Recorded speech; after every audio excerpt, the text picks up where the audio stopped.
value is received, it can't be given.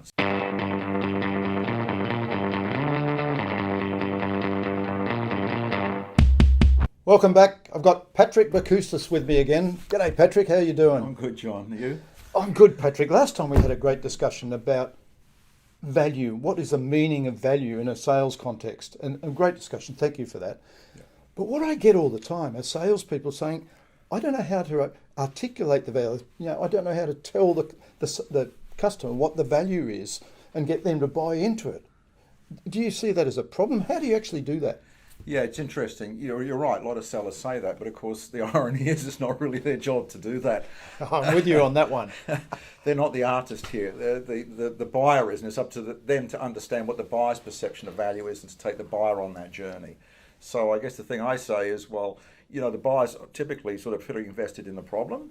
And really what you need to do is to help them understand what it's like when the problem isn't going to be there anymore.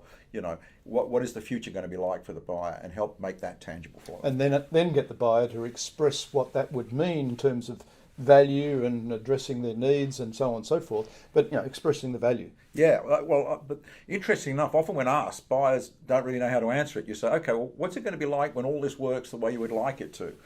And they sort of not terribly sure. They're in the what in terms of what it is the needs are, but not the why in terms of why we're doing this. And so often you need to draw them out. So what's it going to be like when this inventory management system's working the way you'd like it to? What are you going to be getting? Yeah, so you have to help them think through that. All right, so have you got some tips on how that can be done, what process we need to go through? Yeah, it's a case of saying, well, if they're leasing a building, take me for a walk through this building. If you get the ideal building, what's it going to be like? Or if the inventory management system is working the way, what's it going to be like? And so they start talking about that. They say, oh, well, I'm going to have 100% availability on the shelf and no back orders and stuff like that. And then what you can do is say, okay, so what do you need to do to make that happen? And take them back a step. And then they say, oh, well, if I had more accurate usage statistics and better knowledge on availability, that would help me. Okay. And so what would you need to get that? And then gradually take them step back to the present, and then they can then see that journey. In all of that, though, you've got them to paint a picture, and I think that's very good. And, I'll have inventory control and less stock on the shelf or whatever the case. But still not the value in terms of, what's the dollar value of this thing going to mean to me? Okay, well, that's a very good question. And you know what? We tend to think only in value in terms of dollars. Ironically, you can't actually do anything with dollars. A handful of money, what does it get you? It's what that gets you. It's what you can buy with it that makes money useful. So from a buyer's point of view, for example, that individual, it might be relief from stress, relief from anxiety, promotion because they look good, because they've got inventory management. So the organisation gets its benefits, obviously, in terms of better inventory management. What's that going to be worth in terms of less downtime or whatever? More importantly, though, is what does it mean to the buyer? Because they're the ones going to be making the decision. I totally agree. But, we sometimes forget about that. We think about the value for the company. Yeah. But people are buying it. It's not the company buying. Absolutely. It's people buying. Absolutely. And sometimes the value for the company is somewhat detached from where that person is. They can see the overall benefits of the organisation, but what does it mean to me as an individual? And that's what salespeople, good sellers do, is make it really tangible to that person in terms of, the implications of their decision to themselves, not just to the organisation. And what you're saying even then is you're not telling them what you think it's going to be for them. You're getting them to express it to you. Absolutely. It's about curiosity. It's about asking, not telling. What will it be like? What will the absence of pain feel like, so to speak? Yeah.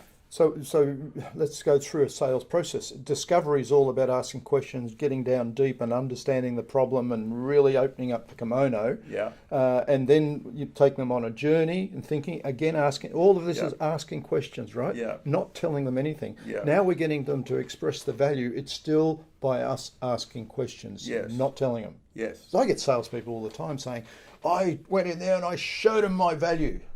Yes. But the fact is, they didn't see it.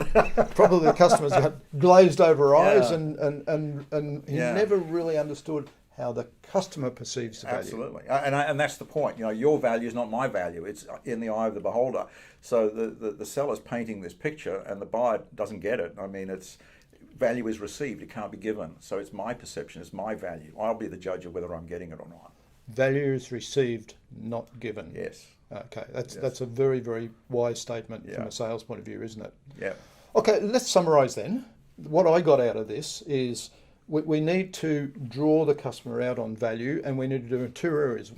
what is this going to mean in terms of value for them, for the business, Yeah. and the business value, but more importantly, or just as importantly, what's it going to mean to the individual that you're talking to about the value for them? And you need them to, if there's multiple decision makers in Yes. the organisation, you need to understand the value for each decision maker, because it's going to be different for everyone. Absolutely. That's the point.